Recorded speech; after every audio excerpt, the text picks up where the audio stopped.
ఏనుబాముల గ్రామంలో సంపూర్ణంగా మద్యపాన నిషేధం గురించి 2019 నుంచి ఉద్యమం నడుస్తుంది.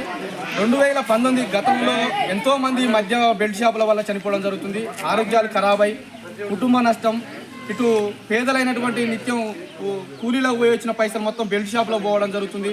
అట్లా బెల్ట్ షాపులో పెట్టి తాగడం వల్ల ప్రాణాలు నష్టపోతున్నారు.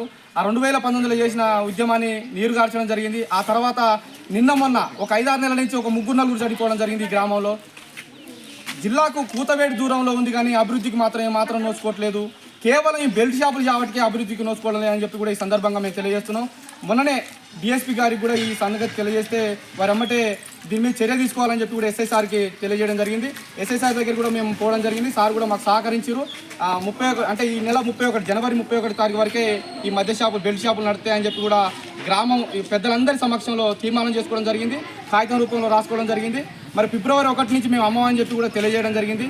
మరి ఫిబ్రవరి 1 నుంచి అమ్మితే 50,000 రూపాయలు జరిమానా వేసి ఆ జరిమానాను గ్రామ పంచాయతీకి అందజేస్తామని కూడా ఈ సందర్భంగా తెలియజేస్తున్నాము. అయితే మీ ఉపాధి ఏం కోల్పోవట్లేరు.